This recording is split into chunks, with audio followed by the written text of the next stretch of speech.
जय हिंद, welcome to CUET concept minds. तो सीयूईटी यूजी पॉलिटिकल साइंस के लिए हमारे बुक 2 का आज लेक्चर नंबर 3 है, जो कि चैप्टर 3 से रिलेटेड है।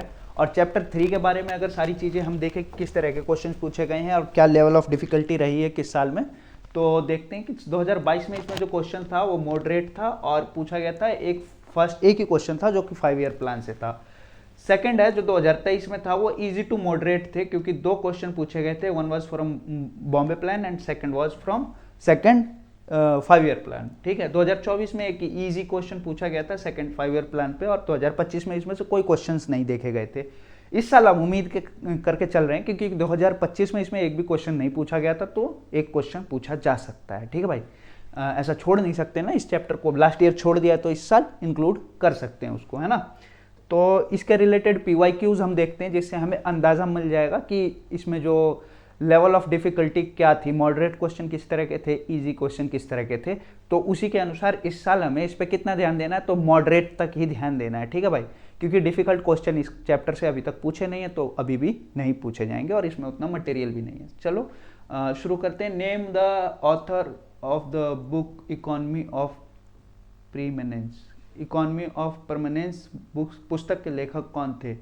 तो he was J.C. Kumarappa. J.C. Kumarappa ने इस बुक को लिखा था और ही वॉज अ गांधीयन, मतलब ये गांधीवादी विचारधारा के एक राइटर थे। इन्होंने इकोनॉमी पे पुस्तक लिखी थी और इन्होंने कहा था कि हमें सस्टेनेबल, सतत विकास योग्य वाली जो भी इकोनॉमी की पॉलिसीज़ है उसको अपनाना चाहिए। तो इन्होंने जो हैवी इंडस्ट्रियलाइजेशन होता है उसके एक टाइप से विरोध में पुस्तक लिखी थी ये J.C. कुमारप्पा जी ने। ठीक है, नेक्स्ट क्वेश्चन इज स्वतंत्रता पार्टी निम्नलिखित में से किसके विरोध में नहीं थी? स्वतंत्रता पार्टी वॉज नॉट अगेंस्ट, तो कृषि में भूमि की सीमा के अगेंस्ट थे, ये सहकारी खेती के काइंड ऑफ अगेंस्ट थे। ठीक है, स्वतंत्र निजी क्षेत्र इसके अगेंस्ट नहीं थे, है ना, प्राइवेट सेक्टर के अगेंस्ट नहीं थे। प्रोग्रेसिव टैक्स रिजीम, प्रगतिशील कर प्रणाली के अगेंस्ट थे। ठीक है, स्वतंत्रता पार्टी जो है ना भाई, आज की बीजेपी की पार्टी है ना, भारतीय जनता पार्टी, तो उससे रिलेटेड टाइप की मान सकते हो आप स्वतंत्रता पार्टी को, क्योंकि जो बीजेपी की आइडियोलॉजी है रिगार्डिंग इकोनॉमी वो लिबरल है काफ़ी, है ना। तो उसी के रिलेटेड स्वतंत्रता पार्टी भी जो है वो लिबरल इकोनॉमी काइंड ऑफ मान सकते हैं। ये स्वतंत्रता पार्टी 1974 में जाके भारतीय लोक दल बनी। ठीक है, और इसी से फिर जनता पार्टी बनी 1977 में, है ना, और जनता पार्टी ही आगे चल के क्या बनी, बीजेपी बनी। तो आइडियोलॉजी कहाँ से? स्वतंत्रता पार्टी से ही आ रही है अपने पास, है ना। तो वही फ्री प्राइवेट सेक्टर को विरोध में नहीं थे, बाकी लैंड सीलिंग वगैरह के विरोध में थे उस टाइम पे ये। ठीक है, आगे बढ़ते हैं।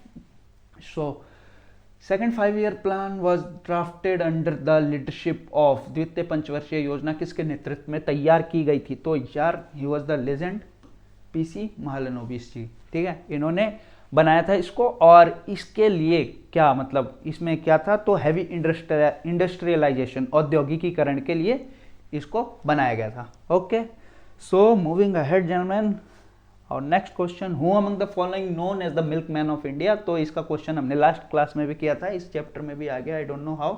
सो ही वाज वर्गीस कुरियन। ठीक है, ओके, MS स्वामीनाथन, इनको क्या कहा जाता है या किस ले जाना जाता है, ये आप एक बार कमेंट में बता देना हमें, है ना।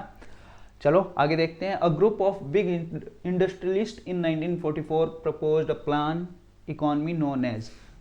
1944 में बड़े उद्योगपतियों द्वारा प्रस्तुत नियोजित अर्थव्यवस्था का प्रस्ताव किस नाम से जाना गया? तो भाई ये बॉम्बे में प्लान किया गया था और इसको बॉम्बे प्लान के नाम से जाना गया था। बॉम्बे योजना, बॉम्बे योजना नहीं, बॉम्बे प्लान लिखो यार, हिंदी में भी लिखना तो यार बॉम्बे प्लान ही लिखना। ठीक है, अगर आप आंसर लिख रहे हो ना बोर्ड एग्जाम में तो बॉम्बे प्लान ही लिखना। ओके ब्रो, सो moving ahead, statement based question है। ठीक है, इस तरह के क्वेश्चंस में आपको थोड़ा सा ज़्यादा सोचना पड़ सकता है, तो इसमें पढ़ने की स्पीड भी मैटर करती है भाई, थोड़ा पढ़ने की स्पीड तेज कर लेना आप, है ना।